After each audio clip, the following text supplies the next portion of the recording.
Supreme কোর্টের রায় নিয়ে একজন নাগরিক হিসাবে বা যে সংবিধান মেনে চলে তাকে তার কোনো কথা বলা বা বাজে সমালোচনা করা উচিত নয়, কিন্তু পর্যবেক্ষণ করা উচিত, সেটা স্বাভাবিক। কিন্তু রায় খারাপ হয়েছে বা রায় আমি মানি না, এটাকে আমি একমত হতে পারলাম না, এবং এই নিয়েও সাংবাদিকদের একই কথার জবাব আমি দিয়েছি।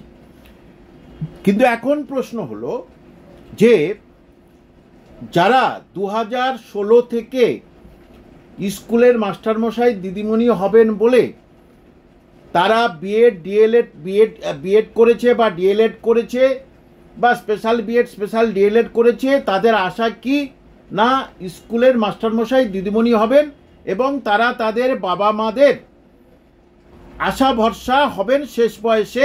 সেই জন্যেই জমি জায়গা বিক্রি করে দিয়ে বাবা মা কিন্তু তাদেরকে এই ডিগ্রিটা করিয়েছে। কিন্তু তাদের পাশে কোনো শিক্ষক শিক্ষিকাকে তো দেখতে পাইনি, আমি বহুদিন ধরে দেখতে পাইনি।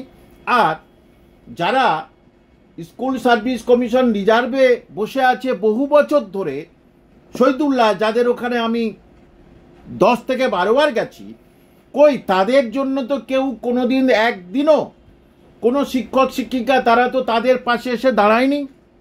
এবং এছাড়া আপার প্রাইমারির বহু ছেলে মেয়ে তারা কিন্তু চাকরির আশায় কিন্তু ধর্নায় বসে আছে অনেক দিন ধরে, তাদের পাশে তো কোনো শিক্ষক শিক্ষিকাকে দেখলাম না কোনো দিন। এবং আজকের এসএলএসটি 2016 সমস্ত প্যানেল বাতিল করে দিয়েছে, সেটা মহামান্য আদালতের ব্যাপার। বললাম, আদালতের ব্যাপারে কুসমালোচনা করা একটা সুনাগরিকের কর্তব্য নয়, এবং এই নিয়ে আমি অনেক কিছু বলেছি, সেখানে দেখবেন। এবং আপনাদের একটি কথা জানিয়ে রাখি, একদিন একটি ভিডিওতে আমি দিয়েছিলাম যে যদি এই মানে যোগ্যদের চাকরি চলে যাবে বা প্যানেল বাতিল হবে, উপরে ছিল, নিচেই ছিল যদি সঠিকভাবে বাছাই করে না দেয়। এরপরেই যখন হাইকোর্ট রায় দিয়ে দিল যে এদের চাকরি চলে গেছে, তখন তারা ধর্নায় বসলো, এবং ওদের ধর্নাতে আমি একদিন গেছিলাম, সেখানে সম্মান পেয়েছি, ঠিক আছে। কিন্তু তাদের মধ্যে অনেকেই আমার পরে বলেছিল, যেটা আমার অন্য স্টুডেন্টরা বলেছে, যে কামাল হোসেন চাচ্ছে আমাদের চাকরিটা চলে যাক।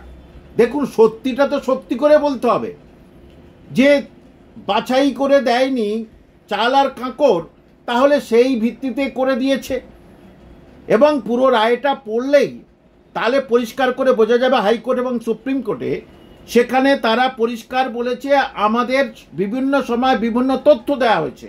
যাকে এখানে যারা চাকরি গেছে তাদের প্রতি সহানুভূতি একই আছে, তাদের সমব্যথী আমি, কারণ চাকরি চলে গেলে যে কি কষ্ট সেটা প্রাইভেট কোম্পানি যারা চাকরি করে তারা জানে। সুতরাং সরকারি চাকরি চলে গেছে তাদের তো আরও অবস্থা খারাপ হবে, এটা স্বাভাবিক। কিন্তু আমার একটা প্রশ্ন, যে মুখ্যমন্ত্রী ডাকছেন আমরা সেখানে যাব, তিনি একটা কিছু বলে দিলেন এবং সেটা আমরা বিশ্বাস করে বাড়ি চলে গেলাম, যেভাবে ওই অভয়াকাণ্ডে ডক্টরদের সঙ্গে করেছিলেন মাননীয় মুখ্যমন্ত্রী। তারা ধর্না তুলে নিল, দেখলো কোনো কিছু হলো না, কারণ এটা সুপ্রিম কোর্টের রায় হয়ে গেছে, তার উপরে শেষ ভার্ডিক্ট, তার উপরে আর কিচ্ছু করার নেই, আমাদের কারোর কিছু করার ক্ষমতা নেই। সুপ্রিম কোর্টের অর্ডার অনুযায়ী আমাদের চলতে হবে। সুতরাং আমার প্রশ্ন এটাই অনেকে আমাকে করছে, যে তাহলে আপনি তো গলা ফাটিয়েছিলেন, বিভিন্ন রাজনৈতিক লিডার তারাও এসেছিল ফায়দার জন্যে, কিন্তু রাজনৈতিক লিডারদের বা কারবারিদের খপ্পরে পড়ে যেমন এসএলএসটি মামলার কোনো কিছু হলো না, আপার প্রাইমারির কোনো কিছু হলো না, প্রাইমারি টেটের কোনো কিছু হলো না, যা কিছু করে দিচ্ছে সব কিন্তু কোর্ট করে দিচ্ছে। সুতরাং তার খপ্পরে এই এসএলএসটি 2016 তারা কিন্তু পড়তে চলেছে বলে আমার ব্যক্তিগত মত। কারণ ব্রাত্য বসু তাদের কথা দিয়েছিলেন যে আমরা কিন্তু সঠিকভাবে যোগ্য অযোগ্য বাছাই করে সুপ্রিম কোর্টে দেবো, এবং সুপ্রিম কোর্টে তারা যে অবজারভেশন করেছে তাতে দেখা যাচ্ছে তারা বলে দিয়েছে যে এখানে যোগ্য অযোগ্যকে আমরা কিছু বুঝতে পারিনি।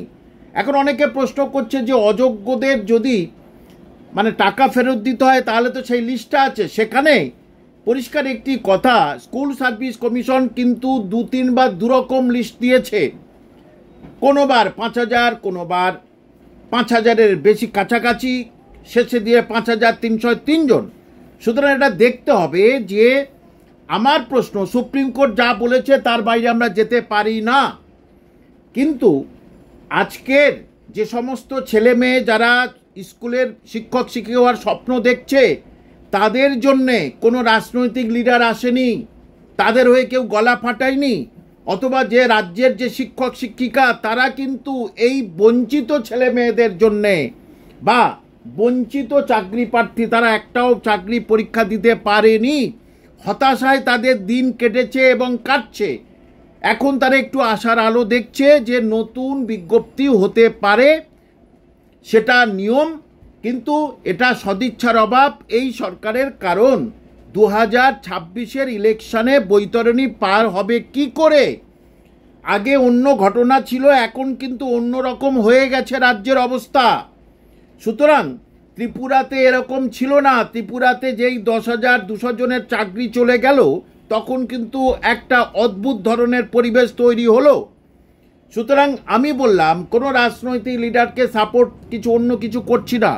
সমস্ত চাকরি পরীক্ষার্থী তথা যারা বঞ্চিত হয়েছে তথা যাদের চাকরি চলে গেছে, আমি সবার চোখে সমানভাবে দেখি, কিন্তু তারা হয়তো অন্যরকম সমালোচনা করতেই পারে, কিন্তু যেটা সঠিক সেটা তো আমার বলতে হবে। দেখুন, নিন্দুক যারা আছে তারা তো সবসময় নিন্দা করবে, এটা স্বাভাবিক, সেটা আপনারা নিজেরা বুঝে গেছেন। যারা অনেক আশা নিয়ে পড়াশোনা করছেন বা পড়াশোনা ছেড়ে দিয়েছেন এই কারণে যে আর চাকরি হবে না পশ্চিমবঙ্গে, যা তোরা অন্য কিছু কাজ কর, কিন্তু আমি তো আপনাদের বলেছিলাম একদিন না একদিন আপনাদের সুসময় আসবে। এই পার্ট টাইম আর প্যারা টিচার দিয়ে কোনোদিন পশ্চিমবঙ্গের শিক্ষা ব্যবস্থা চলতে পারে না। এবং আরও দেখবেন, স্কুলে কোনো শিক্ষক শিক্ষিকা এখন এই 2016-র যারা চাকরি চলে গেছে তারা কেউ নেই। তাহলে এবারে একটা বিজ্ঞপ্তি দিতেই হবে।